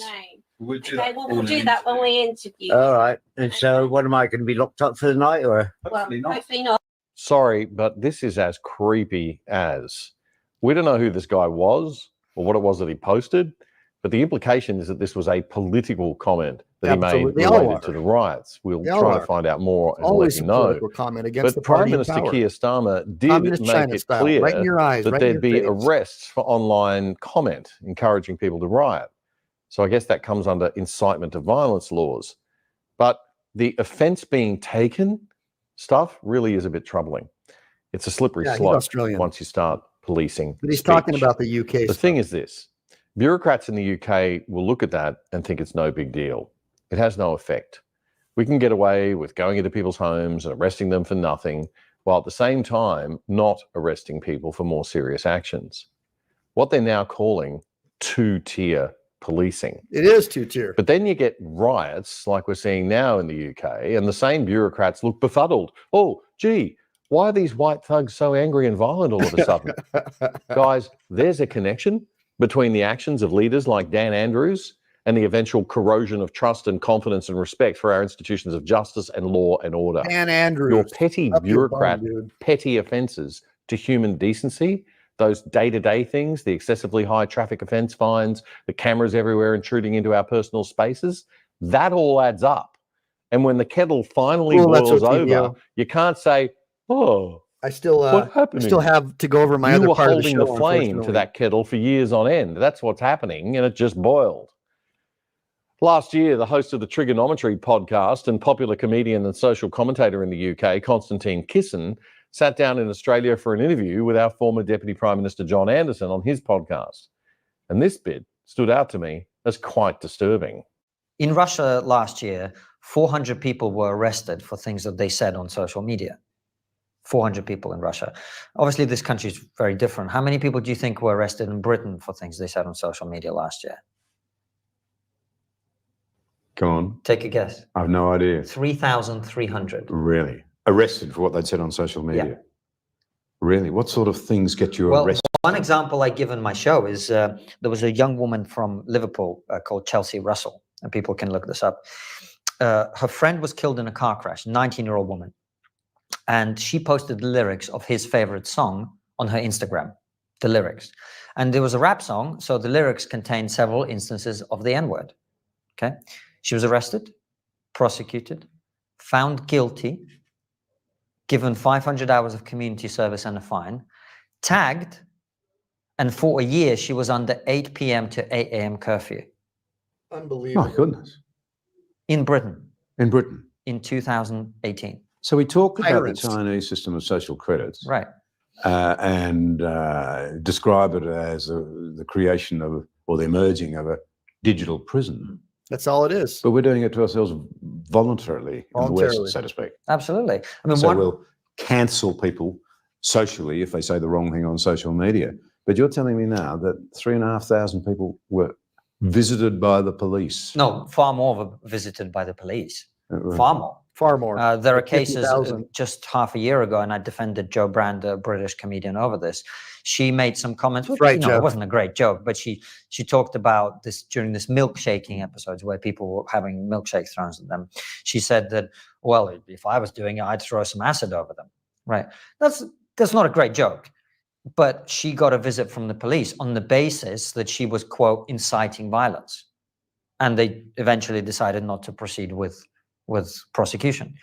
But it was obviously a joke. She's a comedian. She was on a comedy program. The context is very clear. Yeah, the context may be clear to normal people with common sense, but not to the modern woke lunatics in the British Office of Public Prosecutions or the clowns in gowns on the bench, it would seem. Just wild, man. These are strange and dangerous times indeed. Absolutely. Crazy. So we have some questions to ask ourselves, folks. Just how much of our civil liberty are we going to give up to accommodate those who think that the world of free speech needs to be policed by the state? Because the creep is starting to happen legally. Step by step, this will get worse and more instruction will be deemed, more and more intrusion will be deemed acceptable if we do not stand up and push back hard on this stuff. Got to push back hard. We must be vigilant while we can be and stand up and protest peacefully, because we don't want to see extremist violence like they're now having to deal with in the UK over here. Well, if the UK would have had more free speech to begin with, the government would have never allowed all of these criminal people from cultures that have been taught since birth to hate Westerners into their country. That would have never happened if they would have had proper free speech to begin with. Now, let's look a little bit about the history of how countries become Nazified. This is a really cool video that I found. It's 8 minutes. Try to bear with me. We're almost done with this part of the show, and then we'll get into the history of American common law. Right. One of the key things that enabled Hitler to establish a dictatorship was his creation of a police state. Now, remember that, just to sum up so far again, Hitler had been given emergency powers after the Reichstag fire. He had used those powers to win the election, and he had passed the Enabling Act. He got rid of political opposition from the communists, from other political parties, from trade unions, and from the Landwehr. He'd also removed opposition within the Nazi Party on the night of the Long Knives in June 1934, where he had culled the SA, including the leaders, including Rom, and also other political opponents such as von Papen and von Schleicher. Remember, 400 people were purged or killed in 4 days, the night of the Long Knives. So Hitler's got rid of a lot of opposition, but he's still not a dictatorship. What he needs to do now is to control the German people. And the best way of doing that for Hitler was to create a police state. There you go. Now, there are four things to remember when talking about Hitler's police state. 1, the SA. 2, the Gestapo. 3, the concentration camps. And 4, the law courts. And that's all you need to know. And you just need a few key points about each of those things and to understand how Hitler used them to control Germany. So, the key thing to remember is he used the fiercely loyal SS. Now, initially, the SS were created as a bodyguard for Hitler. And they became Hitler and the Nazis' own police force. They were 100% loyal to Hitler. And they had basically 2 key roles. 1 was to destroy opposition to the Nazis in whatever shape it arose. And secondly, it was to carry out Nazi racial policies or racial purification. So 2 things the SS did. Remember, it was the SS that had purged or got rid of Rom and had carried out the Night of the Long Knives. Now, during the 1930s, the SS grew to around about 50,000 members. Its primary role was to destroy opposition, but it was also to carry out racial purification. Now, this was carried out by a group called the Death's Head Units. Now, the Death's Head Units properly are the Totenkopf, capital T, O-T-E-N, K-O-P-F. Now, they ran the concentration camps, which, as you'll know, is the third thing that Hitler used to control German people. Now, with the SS, not only do you have the Death's Head units, but you also had the Waffen, or Yeah, the Waffen. armed SS. As you can tell, I didn't do GCSE history, so geography, German even. The Waffen FS, WAFFEN. That means that's the SS that are part of the army. But you also had the They are armed. These are the SSVT. guys in the tanks. They They've came got in all after the best regular kit, German they're here just to kill supreme people soldiers. They're in the Poland incredibly massacres. loyal and incredibly patriotic, and would do anything for the German, for the Nazis. And they go to wherever the fighting is fiercest, and they're very, very, very feared. So the SS, key role in the police state. The second one is the Gestapo, Gestapo, the Gestapo. There is a German phrase for it. Kind of I like can their never remember FBI. it. Gestapo will do fine. Now, these are the non-uniformed secret police. They were taken over by the SS in 1936. So ultimately, they come under the control of Heinrich Himmler. But they still had the day-to-day Abwehr. control of the That was Gestapo army control. is under a man called Heydrich, Heydrich. Heydrich. All right. Now, the Gestapo could arrest anyone criticizing the Nazis, and they could be imprisoned without trial. That's right. They could arrest people purely on suspicion. They needed no proof whatsoever. Lincoln did the same thing. He suspended the habeas corpus Now, the illegally, Gestapo violated and the SS were Constitution. accountable to Hitler and their commanders, not the law courts. So there was no one to stop the Gestapo or the SS doing That's what right. they did. No The one. only people that could control them were the leaders of the Nazi party, and the SS and the Gestapo were doing what they wanted. So they were a law unto themselves. Right. By 1939, there were 150,000 Germans under. Because, Steve, I'm a Marine before I'm a lawyer. Okay. Now, that basically means that My they were oath not is to criminal, protect and defend the they've just done Constitution, stuff the Nazis period. didn't like, Even if it means I've got to die for it. That's why, such Steve. as Or criticizing seven the quarter. Nazis, or they were 7/4. people that Nazis didn't like: Jews, political opponents, some church groups, particularly Jehovah's Witnesses, actually, and socialists. Now, these people were arrested by the Gestapo or the SS, and they were sent to the concentration camps. Now, the Gestapo had informers throughout Germany. Yeah. These are just individual people that would snitch on anyone that did anything anti-Nazi. All right? And it was once claimed that every staircase has an informer, and it wasn't actually far wrong. And there are horrible examples later on of children grassing on their parents, and parents being sent to concentration Well, that's what they're doing in camps, where children California being with the rewarded Safety by the Act. Nazis. So that's so an there was- example. With the Safety Act in California, you've got, these weird academics. They're trying to groom your kids into thinking they're a different gender or a different sexuality when they're like in kindergarten. And if the parents don't go along with it, they can literally take your kids away. And it's not a conspiracy theory. Look it up. It's called the Safety Act. There's a great deal of support for what the Nazis were doing from some of the Germans themselves. Now, the third thing the Nazis did to create the police state was the concentration camps. Now, the first of those, as I mentioned earlier, was Dachau, D-A-C-H-A-U. That was set up in 1934. Now, these concentration camps were basically set up in isolated like during areas COVID, away rest from in towns and peace. cities, That's away right. from prying eyes. You The freaking inmates were raw. political prisoners or undesirables, prostitutes, Jews, socialists, Jehovah's Witnesses, troublesome churchmen. And the inmates had to do hard physical labor, and really hard physical labor, strict discipline, and poor food, beatings. That's right, were Jeff. common, Nothing safe about that. Disease was common. Death was Destroying very, very children. common. Unacceptable. Now, from 1938, some of these concentration camps were used as forced labor. So the SS, the Death's Head units would use the inmates to produce. Billy stuff. DeCastro talks about this in our regular prisons right now today, doesn't he?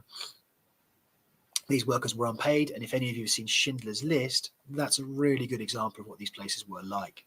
Now, the fourth and final way that the Nazis controlled the German people was the law courts. Now, what happened was Hitler set up the National Socialist League for the Maintenance of the Law. The National Socialist League for the Administrative Maintenance of law the Law. courts, basically, like what we have here all right judges now. had to join this group, the National Socialist League.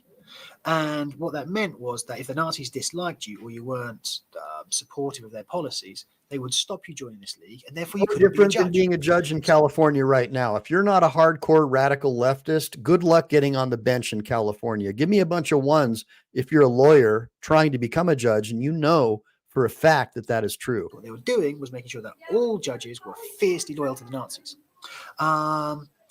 So the judges were Nazis or Nazi supporters. There were no fair trials for opposition groups, opposition people in Germany at all. And Hitler then set up the New People's Court, which took care of all cases for treason, which is crimes against the state. And in Germany, that meant crimes against Nazism. That's right.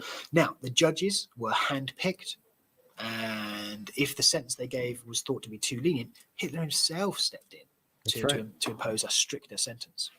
So, 4 things to remember as a way of establishing the dictatorship: the SS, the Gestapo, the concentration Absolutely, camps, Jeff. and the law courts. And you'll often see photographs of these judges in the law courts, and they're all stood behind Nazi flags and doing the Nazi salute. Right on, And the that's really classic scary, one. Me because the too, law brother. is supposed to be impartial and supposed to be fair. That wasn't the case in Nazi Germany. If you did anything anti-Nazi, you were guilty, and you were either tried and sent to a concentration camp, or you were just sent to a concentration camp without a trial. Right? And that's how Hitler controlled Germany. All right. Bye. Great video, guys. And I shared his link in my video itself.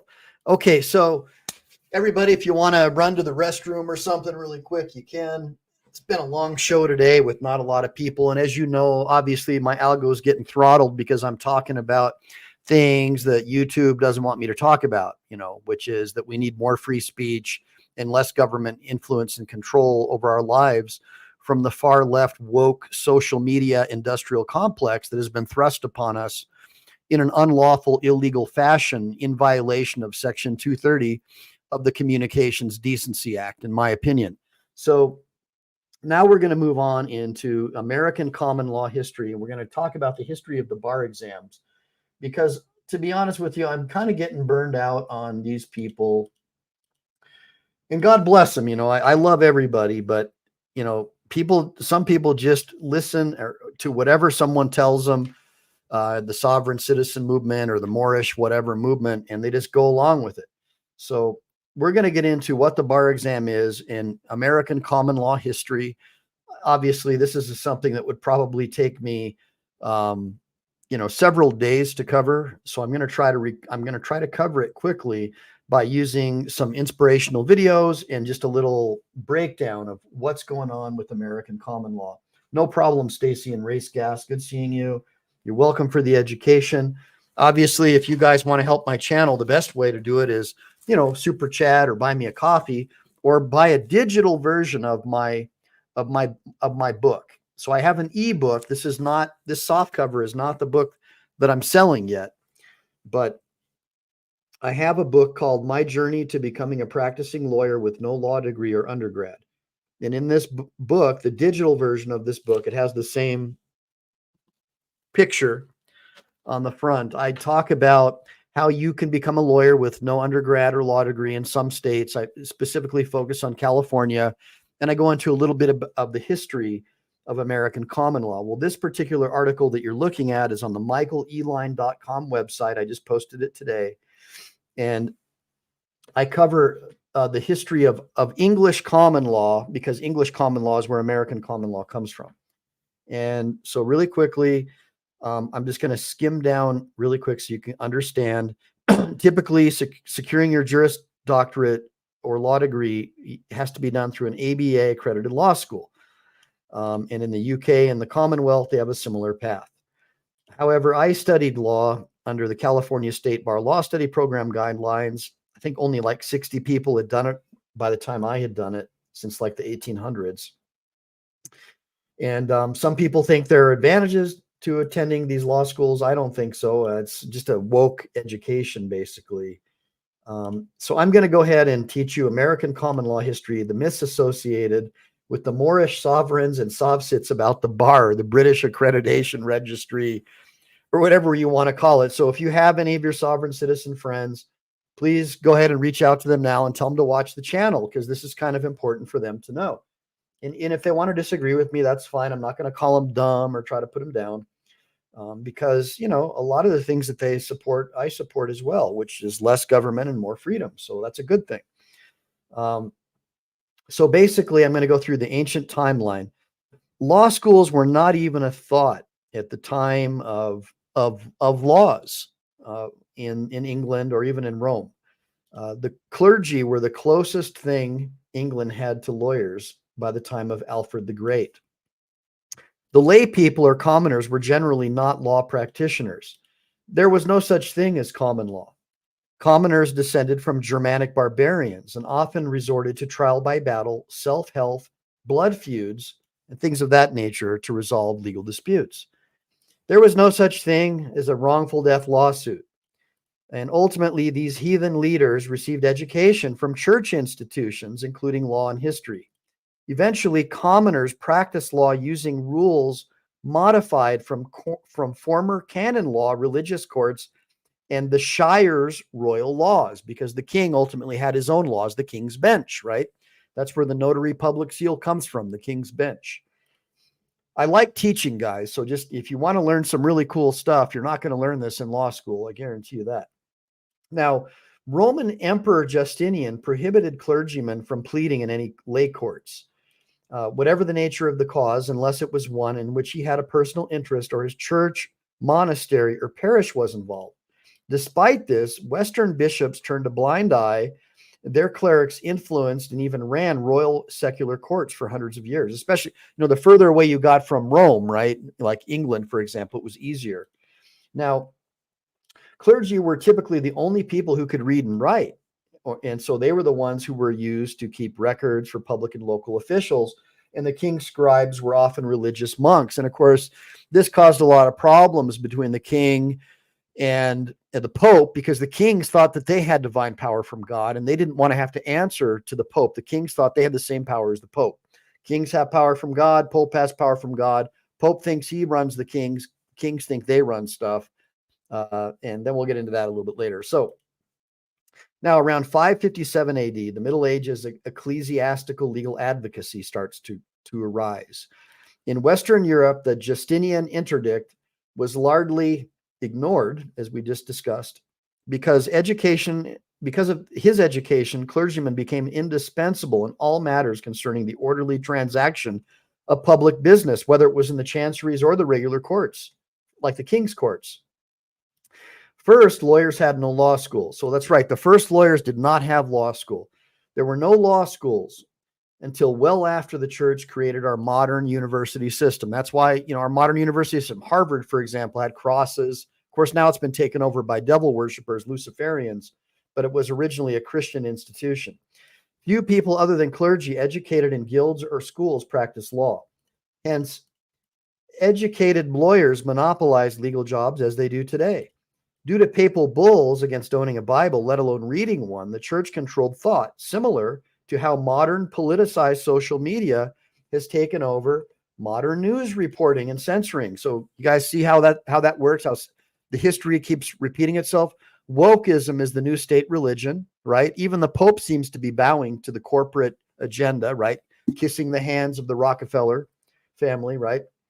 And now we have a similar outcome modernly, but now social media and the state is the new religion, wokeism. And they're doing the same thing, censoring you, abolishing the ability to learn cursive writing in school, which is almost all of our founding documents are written in cursive. All ancient law, pretty much ancient common law, is in cursive. So you can't even read the original documents. Amazing. Think about that. So people who were called cleric lawyers back in the day were proctors. If there was a party to an action, they would appear by a proctor, and the proctor could represent the party. But if the party had the assistance of an advocate, that party had to make a personal appearance, supported, aided, and counseled and advised at that time of the appearance. So the ecclesiastical proctor was more similar to a medieval aeternatus, okay, because they could make an appearance on someone's behalf. typically they would be people who were making appearances in religious matters on behalf of a king or a pope, right? Or the bishop or whoever that might be. So later, that's when we had the attornatus that could do that for commoners, but that didn't happen till later. Now, they had similarities to the medieval pleader, Vorsprecher or Vorsprecher in German. However, advocates could argue and not just repeat statements. So that was the benefit of having an advocate. Now, the medieval proctor was an ecclesiastical proctor. He was a kind of an officer appointed by selected officials or the court that could appear and, talk about things. But typically, they were not able to be a proctor and an advocate. That was very rare. Typically, that was with the king's authority only. Now, the medieval advocate, contrary to shire courts, parties and religious courts were allowed advocates. Any party in an ecclesiastical court, whether as a plaintiff or defendant, could appear in person or by professional or not. So they could appear or they could just have a professional. So that kind of gives you that. None of them went to law school. There were no law schools. There were no undergrad requirements. Probably just they learned in an inn. There were moral character rules. There were select moral character requirements. You had to understand the corpus juris civilis of Justinian, especially the Codex. And that shows to a massive extent where lawyers and ecclesiastical regulations were dependent on Roman law. So basically, Roman laws became the law of the Roman Church. So the Roman Church became an extension of Rome. And so there were typically some issues regarding proctors. They were not allowed to babble or engage in loud speech. They had to behave quietly and modestly. Man, there's so much good stuff in this article. I want you guys to read this, but I just want to get down to this really quick. We'll get back to this article in a minute. I want to give you a little understanding of where our first courts, where our first lawyers came from, because you guys probably didn't know this, and I didn't know this till a long time ago. But our modern day law schools can be traced to the Knights Templars. So let's get into this. In London, England, it was consecrated in the year 1185. The church was built by a religious order of monastic knights called the Knights Templar. It was part of a large administrative and training complex located between the River Thames and Fleet Street. The Templars wore white tunics with large red crosses. Their symbol, 2 knights on a horse, a reference to their vow of poverty. Their mission was to protect pilgrims on their way to and from the Holy Land. They became very rich and very powerful. The Templars developed an international system of banking. Pilgrims would deposit their money with the Templars and then receive a letter of credit that could be used at Templar installations along the Pilgrim's Way. They also made loans to finance the Crusades. The Templars built this church in the city of London, the center of English law and finance. The building is round, meant to resemble the Church of the Holy Sepulchre in Jerusalem. An addition was built about 50 years later and then replaced with what we see today in 1240. When Christians were driven out of the Holy Land in 1187, the Templars lost much of their influence. King Philip IV of France, who was heavily in debt to the Templars, saw an opportunity. He began a campaign to discredit the order, which led to their eventual violent and bloody demise. The Knights Templar were officially abolished in 1312, just short of 200 years from their founding. The Templar complex in London was eventually leased and then given to 2 inns of the court. The inns, called the Inner and Middle Temple, are professional associations that train barristers. The Temple area is a short walk to the Royal Courts of Justice on Fleet Street. The Temple Church played a major role in the creation of one of the most important legal documents in the history of the world, the Magna Carta. King John was extremely unpopular with the nobility because of his heavy taxation. The 2 sides met to resolve their differences. The barons wanted assurance that the king would accept the rule of law. Eventually he signed, but then went back on his promise, which led to open rebellion. The king died a short time later and was succeeded by his 9-year-old son. Eventually, Magna Carta became law. On May 10, 1941, the church was heavily damaged in a bombing raid. The stone effigies of the knights were badly damaged and had to be restored using plaster casts made from the originals. Effigies are not tombs, they are memorials, but there are believed to be 100 or more Templars buried in the crypt below. The church came back to wide public attention in 2003 with the publication of Dan Brown's novel, The Da Vinci Code, and subsequent blockbuster movie starring Tom Hanks. The temple, sometimes referred to as the Lawyers' Church, is part of the Church of England. It's known for its excellent music program and choir. The public is welcome to attend regular services and concerts. The Temple area of London is a tranquil oasis in the midst of a very busy city. A nice place. So there's a little bit more to the history. So the Knights Templars, what ended up happening is the king ended up kicking out all the lawyers from London, and they had nowhere to go. And so the Knights Templar were outside the gates of London, and there was a chain that separated their temple, their castle from London. And that chain was referred to as the B.A.R. So when you went over the chain or went around it, you were passing the B.A.R. And so a lot of people believe, and we'll get into this in a minute. So ultimately, the first lawyers were trained at inside the Templar castle. The Templars weren't the ones teaching. It was still handled by the church. But the very first lawyers, at least in England, began their training in the Knights Templars castle. And then ultimately, they got kicked out. Another group of knights got invited in. But the Inns system remained in place, and it became the Inns of Court. And so that same training, the same type of training that I had on the law study program was in place back then. So it was more like becoming a Mason. You would become a squire, you would study under an expert, a high degree Mason, and you would learn your guild, your trade. And then ultimately you would stand before the bar, the lawyers as well as the judges who you had trained with, went to lunch with, swept their office out every night, carried their books for them, their files.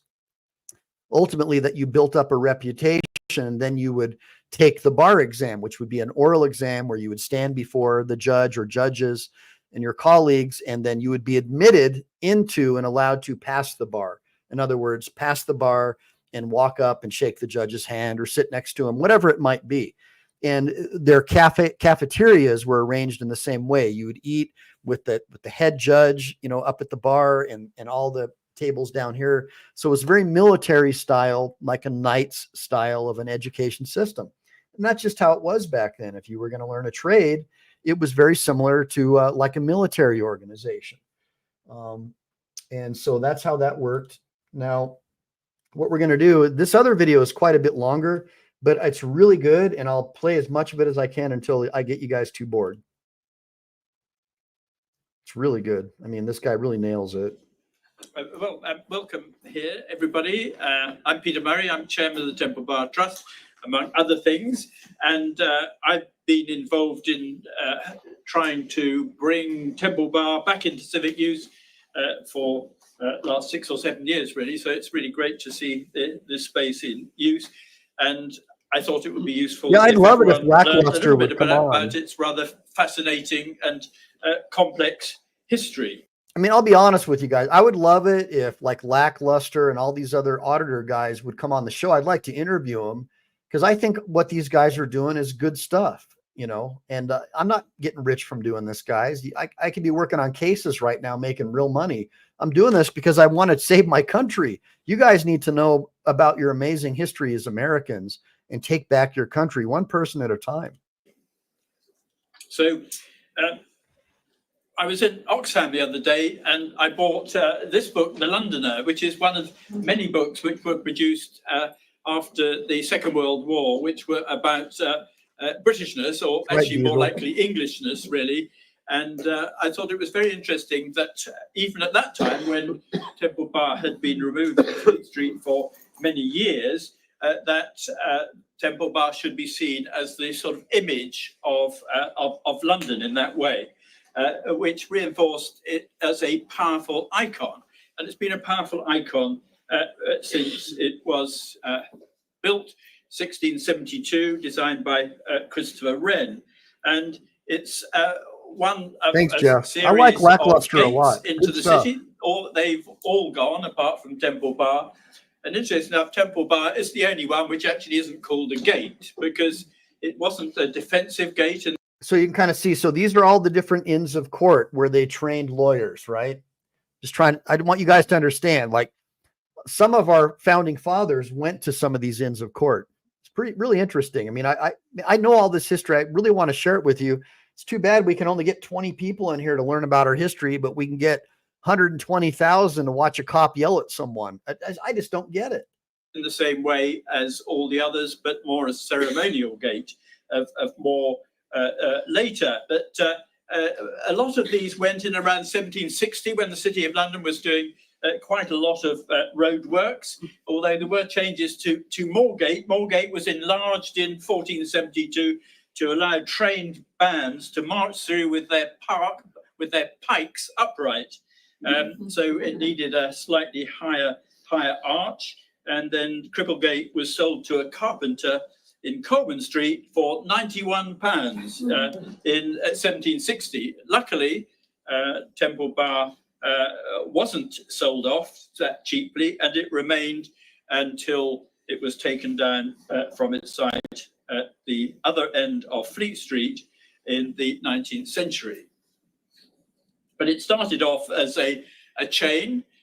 Was located just about where the law courts are in the Strand are at the moment, and there is a monument there, which with the city dragon on the top, which shows precisely where it is. Now I'll show you some images of that later. You But made it it. was 1301 was the first bar, and it was a grant of land to the city, which says Extra Barham Novi Temple, which I think is a new bar outside Temple. And which, of course, separated the freedoms of the city and the liberties of Westminster, Liberty those Gate. sort of in-between spaces, which weren't really a part of the authorities' domain. And after the bar, there was a wooden structure built, and that wooden structure was held the proclamation of Charles II in 1660. And I have to say that when I found this image about Charles being proclaimed at Temple. So you heard that, right? So they called it Liberty Gate because there was liberty outside of the king's domain. Think about that. They even recognized back then that you didn't have freedom when you were under the domain of the king. It's wild. Bar. I didn't have a clue what being proclaimed meant for a king until last September, when, as you can see on the right-hand side, King Charles III is proclaimed in the City of London outside the Royal Exchange. And you can see, the same blokes are still around doing it today. And so in the proclamation, it was described as the old oak gates being shut, the king at arms with tabard on and trumpet before him knocked and gravely demanded entrance. The herald, with his hat on, that's significant, answered, "We are the herald at arms appointed and commanded by the Lords and Commons assembled in Parliament, and demand an entrance into the famous City of London to proclaim Charles II, King of England, Scotland, France, and Ireland." And the hat bit, we are actually going to recreate that ceremony with the Duke of Gloucester coming to open the gates of Temple Bar on March the 10th this year. So we have the Duke. So, I don't want to bore you guys too much, but I've got all those links that they're shared. So, look, we've been going for a couple hours, and we're just not picking up the steam that we needed to make this a really fruitful show. But I agree with you, Seven Quarter. It does start with the Cop Watch community. You're the only people that have the balls to challenge authority and to engage in government accountability operations. Guys like Chile are willing to go to jail for it. So that's a big deal. Now, really quick, I just want to get into this. So, in the early German courts, they had trial by battle, so the way it worked is if I accused you of a crime, we would go before the thing or the all thing, and I would challenge you to a trial by battle. And if I won, battle is battle to the death. That means that you were lying, and if you won, that meant that I was lying, and that's how they handled it. And then we got into the early orators, which would be the Vorsprecher, the speaker, the one who would speak for someone. And then we had you could distinguish that between the Lagman in Scandinavia, but there's some real similarities. And then we talk about the Germanic tribes becoming Anglo-Saxons and settling in Britannia, the lack of stable laws creating social instability, and then ultimately a trained class of professionally acting experts was necessary. And this is a 1956 Notre Dame article. I really nailed this stuff, guys. We talk about Alfred the Great. We talk about the Domesday book, the Doom book. We talk about the 10 Commandments of Moses and how Alfred prefixed them. He incorporated Mosaic codes and rules of life and the Christian code of ethics into daily life. I even talk about the Vikings TV show and about Alfred's desire to learn history and the benevolence during Ragnar's conquests. Then we talk about William the Conqueror. We get into the fusion of Anglo-Saxon and Norman papal law. So this is where we have the fusion. We have the Germanic sort of meeting the Roman and ultimately becoming English common law. And then ultimately in America with the passage of the Bill of Rights, now we have American common law. In other words, we're bound by these same laws, these English laws, except where they contradict or vary the God-granted rights in the Bill of Rights. Because remember, our Declaration of Independence indicates that our rights come from an all-powerful creator. Incorporated by reference in our Constitution is a statement, it has been blah, blah, blah since in the year of date of our independence. So the date of independence is traced back to the Declaration of Independence. There's no enabling clause that says or clause in the Constitution that says this is the new law, the old laws are over. No, all of the old laws were transmuted into our Constitution and our Bill of Rights. And that's why it says in the year of our independence, because that's where our independence came from, and the rights from our independence became part of, just like the Magna Carta became part of the Declaration and the Articles of Confederation, just so people understand what's going on. So there was no such thing as English common law. They had no professional common lawyers, and that's what common law means. It just means law for commoners. There were literate clergymen, and they had Roman law infused with canon law. And during this period, the Christian church developed the university system in the 12th century. Before the Reformation, the medieval Roman canon law had jurisdiction over almost all English legal matters. And so canon law was basically copied from Roman civil law, and it heavily influenced Roman English ecclesiastical and common law. America's first corporate universities, including Harvard, adopted religious heritage, emblazoning its first two official seals with Christo et Ecclesiae, for Christ and the Church, 1650 and 1692. So canon law was applied to English courts, with revived Roman law seeing less influence in England, despite the Normans' government dominance, because the Normans had a real heavy influence by the Roman law. England and its colonies during the first 12th to 13th centuries saw ecclesiastical law taught mostly by clergy, and the king's early central courts had no professional advocates. So the proceedings were informal, and the parties and their speakers presented their own cases before the king or clergy. Until the 13th century, and far into it, the clergy remained the prominent legal practitioners. And then ultimately, the first English law clerk was a king, believe it or not. And that was Beauclerk. Henry I, the Anglo-Saxon-born Norman king, Henry I, was called Beauclerk because he was well-educated and fluent in Latin and read all the books and stuff. and the Domesday book, The Nature of History and Law. So he was a fan of Edward the Confessor. And anyways, I don't want to get too crazy. I define Aeternatus. I talk about the Knights Templar and how they lodged the very first lawyers within the castle and the temple walls, which became the Inns of Court, tutoring England's first lawyers. And the last Templar Grandmaster said, "Let evil swiftly befall those who have wrongly condemned us. God will avenge our death." And that was Jacques de Molay.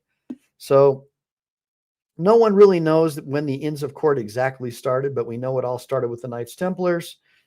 And ultimately, they were central to the development of English law and the legal profession. And by 1422, the King's Sergeants were most exclusively drawn from the four inns. Mentors gave readings on common or lay courts and central aspects of Roman law. And by the way, ancient sergeant and modern sergeant means servant. So sergeant in the military means a servant, and that's where that comes from. So almost all judges were taught and returned to attend readings from the inns, and that's where they were taught. And they had the inner and outer temples. There were different types of law. There were readers, inner barristers and outer barristers. And the masters were known as benchers because they sat at the bench. And then I talked to you a little bit about the bar. I'm going to really go into this. Let me see how long this video is. Did I already show you guys this guy's video? Yeah, we already did this one. All right. So basically the bar, the term bar, it evolved from the so-called Liberty line, or the first barrier. It was that chain that was draped between the Temple and London's gates.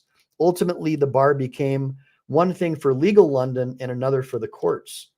This is where we trace the legal terms barrister and passing the bar, the first barrier to practicing law. So I want you guys to understand where these words come from before we get into the British whatever registry, all right? Modernly, each temple's dining hall still has a long wooden chair dividing the governors and benchers from their apprentices. For non-lawyers, since 1351, the temple bar is mentioned historically as the location where historic kings would pass beneath its arches, which we just discussed. We saw pictures of that. This may have something to do with the Holy Crusades being launched from this location. Now, the Liberty line was marked with a chain gate, which became known as the Temple Bar, now a stone gateway of the same name. Along the London Bridge, the gateway became a prime public location used to display the heads of traitors and rebels and a warning to others. Below the gateway was the well-used pillory. Let me get back over where I was the well-used pillory. Duhame's Law Dictionary, Inns of Court definition. Now, hopefully you guys can still see me. All right. Call to the bar. The call to the bar referenced the wooden barrier separating the public and the apprentice at law from the judge's bench. And here's an ancient example. You guys can see there's the bar. And presumably this was in an older inn or temple. And I think this is where the bencher sat. This is where his bench was. So here's the bar, there's the bencher, and back here behind that area is where they would eat and stuff like that. Now, barristers, like attorneys of today, stood or sat behind the bar while speaking and facing the judge, staging their legal briefs and papers and pleadings there. So you can see they could like put their paperwork on the bar there. You guys get the idea so far? You can put your papers there. Now, we lawyers must seek admission from the court before passing the bar to approach the bench. And this is this is part of the temple's influence. Your honor, may I approach? Right? That's if you want to pass that table and go to the bench, you can't just do that. You can't just go into the no, you've got to ask permission. May I approach? Now, otherwise, that marshal's going to put torture cuffs on you. We don't want that. Now, the bar in the Middle Ages also referenced the king's summons, calling a legally qualified man to address the bench's legal issues. All right. So that would also be called a bar. Now, in modern usage, a bar simply means, in common law countries, an interchangeable term meaning passing a bar exam and being admitted to practice law as a barrister or an attorney, and then with solicitors passing a different but similar examination. Modernly, some legal scholars claim the word bar was derived from an old English European custom separating court business between the public viewing area. At least one Wikipedia editor thinks that it comes from barring furniture dividing a medieval European courtroom, but they provided no citation to support that. Now, Now, don't hate me because I used to be into the Sov Sit movement big time when I was younger. I was one of the very first ones when they actually had the Freeman of Montana who was able to fight parking and traffic tickets and beat them using administrative law arguments and constitutional law arguments, and luckily had some patriotic commissioners and judges who believed in the same thing. But that's not going to happen nowadays. You're just going to go to jail. Now, myths and fantasies, British Accreditation Registry, all right? So guys, look, all you guys are telling me there's this British Accreditation Registry, and if you take a bar exam and you get a law license or a bar card, because there's no such thing as a law license, I get it, that means that you're part of the British Accreditation Registry. The problem is, and I'm a lawyer and I'm really good at doing legal research, I can't find anything that even remotely supports that anywhere. There's no legitimate recognized entity known as the British Accreditation Registry, often abbreviated as B.A.R, or B.A.R is an acronym. This term is sometimes associated with sovereign citizen. Many of them claim the legal profession and court system in English-speaking countries in the United States are secretly controlled by foreign powers, and that is the acronym B.A.R. And so they think that that means that somehow I'm an agent of the British government and I have a title of nobility and I'm a bad person. Well, I'm telling you right now, guys, I support the Constitution and the Bill of Rights more than most lawyers or judges you'll probably ever meet in your lifetime. And I volunteer my time to try and train and educate people like you so you won't make the mistakes that I made and mistakes that other people made where they get thrown in jail for exercising their rights.